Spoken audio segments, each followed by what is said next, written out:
Nakatago. Buti na lang nga, meron pa si Marcoleta. Kahit papano may magtutuloy-tuloy. Sa programa kanina sa Saganang Mamamayan, na-insulto siya sa panawagan ng senador na dapat third party ang investigasyon ng lifestyle check. Akap 4-piece, tupad nga wala nang survey-survey. Bili-bili. Maingay mga Dilawan at Pulawan gawa ng hindi sila nagtagumpay sa impeachment ni Sara. Sabi ni Guanzon, yung isang kontraktor yung asawa nasa COA. Katulad po nun. Asawa mo COA tapos kontraktor ka. Pucha, dapat may... Hindi po talaga po pwede yun. Hindi po talaga po pwede yun na COA mismo. May unit team na mga Marcos at Dilawan, sinasabotahe si Senator Marcoleta. Alam po ninyo, hindi sila tatagal dyan kay Senator Marcoleta, kaya supportahan po natin. Na kahit na pampaano lang, na pampalakas ng loob, na kami po'y naniniwala sa inyo, ituloy-tuloy nyo po yan. Boss Badong, out of topic, di ba nahatulan na si Kuya Dick Paulate, bet nakagawa pa ng pelikula. Hindi pa siguro, hindi pa katulad lang yan ni anong pangalan nito, ni French Castro. May apela pa. Hanggat hindi nakakarating sa Supreme Court, ang mga mayayaman na tao, hanggat hindi sinasabi na Supreme Court, hindi pa rin makukulong. Kasi under appeal pa. Lauren Carlos Suba, Boss Bats, bakit kailangan pa ng lifestyle check? Outfit check lang, nakikita mo na damit. Yun nga yung Lauren, yung lifestyle check. Outfit kasama yan. Damit, sapatos, alahas at relos. Palang milyon na. Hindi namang kilalang mayaman sa Pilipinas. Yan nga yung lifestyle check. Pati mga kasuotan. Kaya lang mahabang proseso pa yan. Patutunayan pa na yung ikinayaman niya ay galing sa nakaw. Samantalang pag kumubra ka nang wala ka namang proyekto, maliwanag po na economic sabotage at saka ano na nga ang pangalan plunder. No? Pangangamkam. Hindi lang simpleng pagnanakaw, pangangamkam. Boss Buds, bakit kailangan pa yan? Doc Buds, kung usapin lang naman sa kredibilidad, parte sa Tuadcom, wala naman sila niyan. Isang kusing ang mamumuno niyan ay isang kolorum na congressman at saka pastor. Yun nga yung pastor na hindi naman congressman. Di ba? Halatang halata mo ngayon. Dahil sa mga utang na loob.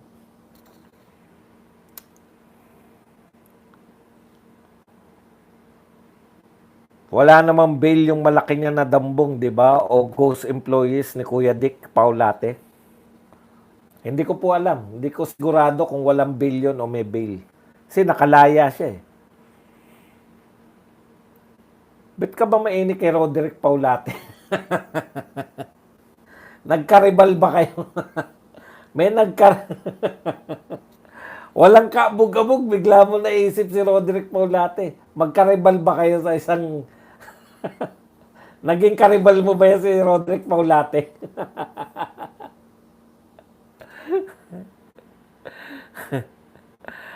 Yan, last 3 years ni PBBM, dyan na lang iikot sa flood control at Dutertes. 6 cents sa kakitang-kita sa deleted na mga post ng mga anak ng kontraktor sa unexplained wealth, luxury life, guilty sila. Ako sa totoo lang, ganito ang gagawin ko kung talaga... Kasi, obvious yan. Pag merong kapalpakan, dapat managot yung kontraktor. It's either ibalik niya yung ginastos ng gobyerno, di ba? Babalik niya. Or, grabe, tapos may nakita ko, Yung mga tinatapal-tapalan lang. Ewan ko kung saan lugar yun. Nasa TikTok ko nakita eh. Tinatapal-tapalan lang. Sabi ko, putya, malaking ano to, di mawawasak din kagad yan. Ay, nako. Wala namang bail yung malaki. Yan. Sige, Benok Abante, tuloy mo. Yung balak mo sa amin dito sa Davao City para makita mo yung hinahanap mo, pastor at kolorum na congressman na second placer.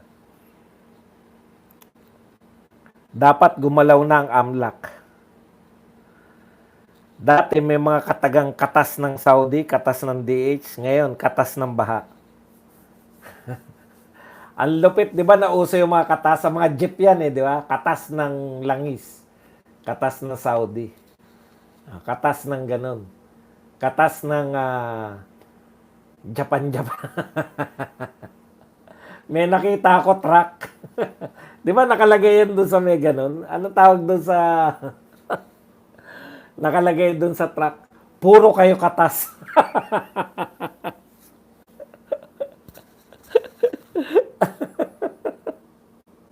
Naalala ko lang, tuwan-tuwa ako. Katas ng mansanas. Yung ganun yan, di ba? Katas ng gulay. Yung mga magugulay, di ba? Katas ng gulay yung sasakyan nila. Sabi sa truck, puro kayo katas.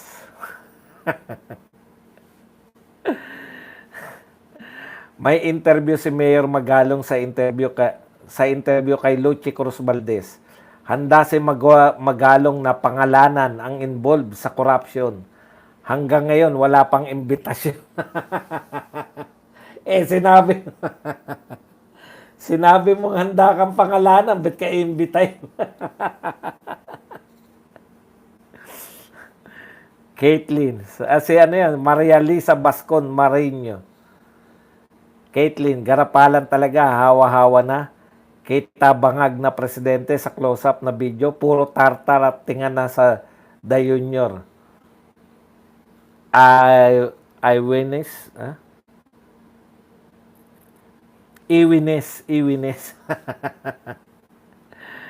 Hindi naman ako kay Kuya Dick, favorite ko siya.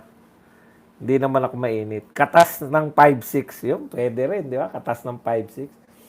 Yan ang pinakamahirap eh. Yung mga nagpapautang. Dito sa Pilipinas, dapat may utak kriminal ka. Yung nagpapautang ka, tapos mabait ka, wala. Wala kang makokolekta. Hindi ka pa ba sinasagot, Ruru? Ano ba tanong ni Ruru? Boss, sinong ahensya dapat talagang na mag-imbestiga? Kasi halos lahat pwede nang bayaran sa dami ng pera na nakuha nila. Ang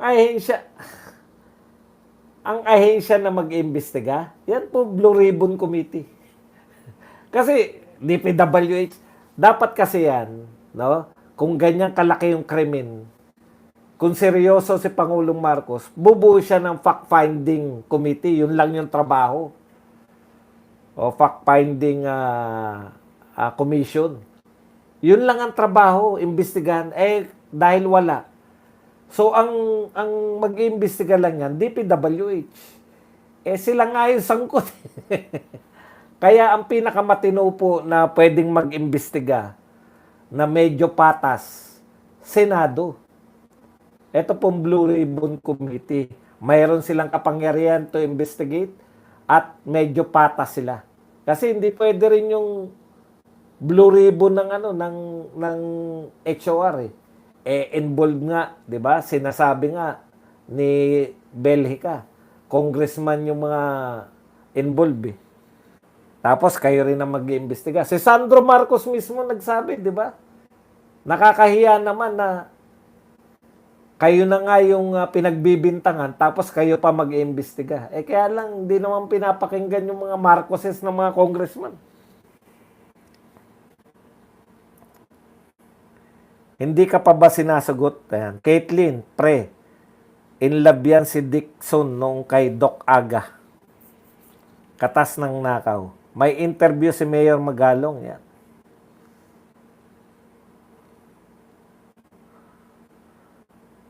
Yun, yung nakita ko, puro kayo katas, puro naman hulugan. May puro hulugan. Pero yung katas ng saging, eh. Tapos ano, delivery ng saging. Katas ng mangga. Good PM, nakalabas na ng bansa ang magkapatid na ko.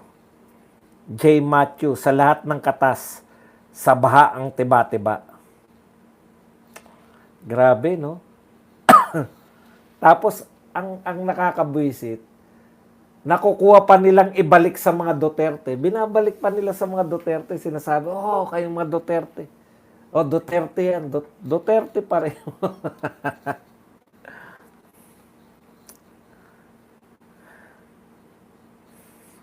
Kuya Ricky Goma. Yan. Daming galit sa China pero buti pa doon, bitay ang korupsyon. Anachi.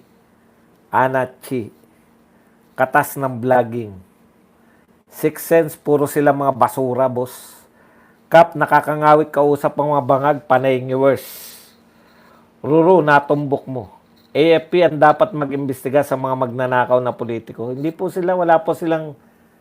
sila binibigyan ng batas, ng saligang batas na kapangyarihan to investigate. Wala po sa power ng AFP yan.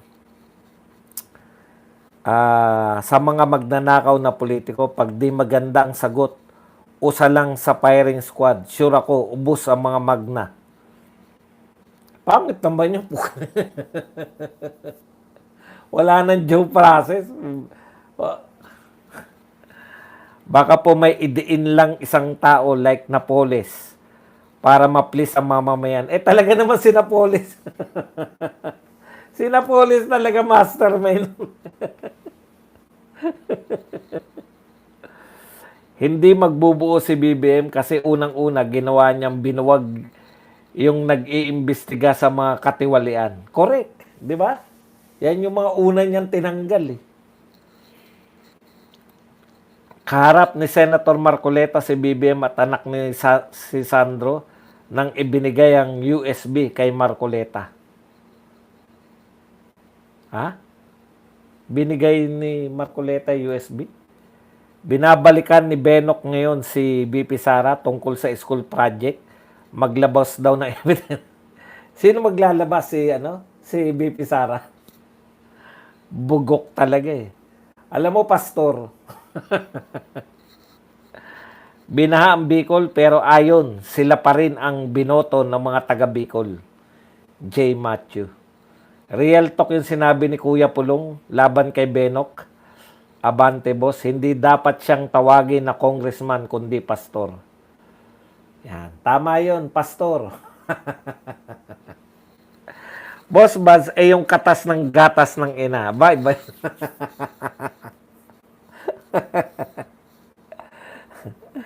Yung mga gumaling na yun. Yung mga gumaling na sore eyes. Ang tindi, no? Dati naniniwala tayo doon eh. Yung gatas ng ina, pwede pa. Pero yung ihi, no? Yung unang ihi mo sa umaga, hilamos mo. Pucha, ikaw naman, no? Kaya siguro lumalala yung mga sore eyes nung araw eh. Biro mo, ihi, dumi na ng katawan. Tapos ihilamos mo sa mata.